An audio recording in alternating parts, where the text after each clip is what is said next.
मैं दीपक वोरा सर आपके पास आ रहा हूं। मतलब एक तरफ भारत को धमकी, डेड इकोनॉमी कहना, फिर पेनल्टी जैसे शब्दों का इस्तेमाल करना और पाकिस्तान में फिर से टांग डालना, वो भी तेल डील को लेकर, जबकि बलूचों ने साफ साफ कह दिया यहां पर आओगे तो क्या अंजाम होगा सबको पता है।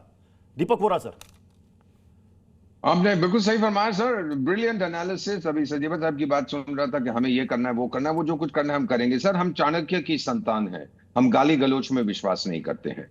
अगर ट्रम्प साहब कह रहे हैं मैं ये कर दूंगा, भारत ये कर रहा है, ठीक बात है, हम वो करेंगे जो हमें करना चाहिए। हम लोगों ने, आपने देखा होगा, जो हमने स्टेटमेंट दिया है फर्म है, पर उसमें कोई गाली नहीं है, उसमें कोई अब्यूज नहीं है जैसा ये करता है वो। भारत जो है, ये एक यूक्रेनियन भी बोलता था, भारत जो रूस से तेल खरीद रहा है तो यूक्रेनियन उससे मर रहे हैं। क्या बेहुदा किस्म की बातें ये करता है। एक ट्रम्प के सलाहकार ने भी यही चीज कही है। तो ट्रम्प जो कुछ सीरिया में कर रहा है वो क्या कर रहा है सर?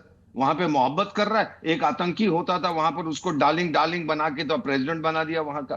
तो ये चीजें, ये दिस हिपोक्रेसी जो है, हमने सीधा कहा है कि ये हिपोक्रेसी है। आप लोग भी रशिया से डील कर रहे हो, मैं करता हूं, आपको बहुत तकलीफ होती है। नहीं सर, मेरा मानना है कि अमेरिका के लोग अब इंक्रीजिंगली, क्योंकि मेरे बहुत से मित्र हैं, हमारा अपना ग्रुप है, तंग आ रहे हैं मैकडोनल्ड ट्रंप से। ये सही है कि उसकी मागा कंस्टिट्यूएंसी वगैरह वो भी अब छोटी होती जा रही है, कि इस आदमी ने तो अमेरिका को एक मजाक बना दिया। जैसे हमारे जर्नलिस्ट फ्रेंड बोले, नोबेल प्राइज फॉर कॉमेडी मिलनी चाहिए, एक इंट्रोड्यूस करके इस आदमी को दिया जाए। दुनिया के सबसे शक्तिशाली देश का ये राष्ट्रपति है, बिहेव विद डिग्निटी। डिग्निटी जिसको पता है। तो मेरा मानना है भारत जो कर रहा है इस समय, एंगेजमेंट हम रखेंगे, हम डिप्लोमेटिक संबंध नहीं तोड़ रहे अमेरिका के साथ, ना हम। मैं अनंत विजय सर आपसे समझना चाहूंगा, ये तेल डील की जो बात हुई है कि पाकिस्तान के साथ तेल डील अमेरिका की हो गई है, क्या वाकई ट्रंप सीरियस है? उनको पता नहीं कि वहां पर क्या है और क्या नहीं है? नहीं नहीं, ट्रम्प बिल्कुल सीरियस नहीं है। ट्रम्प को मालूम है कि 1950 से पाकिस्तान कह रहा है मेरे पास दुनिया के सबसे बड़े ऑयल रिजर्व्स हैं, बस जब अल्लाह चाहेगा तो मैं उनको ढूंढ लूंगा। तो अभी अल्लाह बिजी है, उसने नहीं ढूंढे। अभी आपको पता होगा। सर, चर्चा को आगे बढ़ाएंगे। कांग्रेस इस विषय पर कुछ कह रही है, एक बार सुन लेते हैं।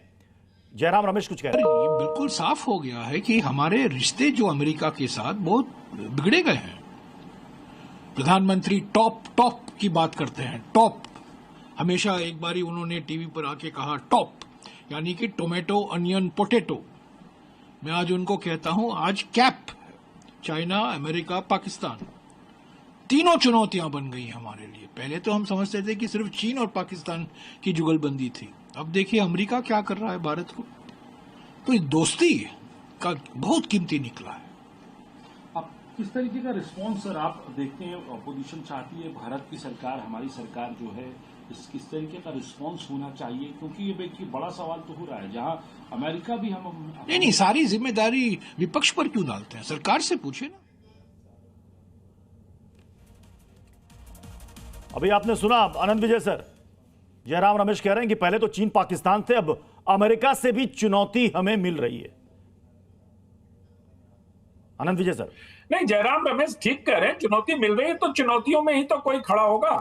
ठीक है, चुनौती मिल रही है, ये पॉलिटिकल, लेकिन अभी जो ट्रेड वार्ता चल रही है अमेरिका के साथ, वो अभी कहीं किसी कंक्लूजन पर नहीं पहुंचा। और आमतौर पर डिप्लोमेट दो बैठे हुए विदेश मामलों के जानकार ये लोग बेहतर बता पाएंगे कि जब कोई भी निगोशिएशन चल रहा होता है तो इस तरह से बीच में उस हेड ऑफ स्टेट का बयान कभी कभी सुना नहीं था, नेवर हर्ड ऑफ। लेकिन ट्रंप साहब तो ऐसे ही है ना कि ये तो कभी भी कुछ भी कहीं भी कर सकते हैं। उनके आगे माइक लगाओ तो फिर उनको वो मुंह में वो डैट डॉट डॉट हो जाता है। तो फिर मुझे लगता है कि साहब ने के बयान पर कांग्रेस की अभी बहुत सधी हुई प्रतिक्रिया आई है। और इस सधी हुई प्रतिक्रिया से, क्योंकि वो अब सरकार का प्रयास ये होगा, विदेश मंत्रालय का प्रयास ये हो कि चाइना, रूस और इंडिया का एक ब्लॉक बने। रीअलाइनमेंट ऑफ वर्ल्ड ऑर्डर का मुझे एक स्कोप दिखाई दे रहा है। जिस प्रकार से भारत की कल प्रतिक्रिया आई है, उस प्रतिक्रिया से मुझे भारत की तरफ से बिल्कुल साफ क्लियर कह दिया गया, किसी की मनमानी दादागिरी नहीं चलेगी। बहुत बहुत शुक्रिया आप सभी मेहमानों का हमारे साथ जुड़ने के लिए।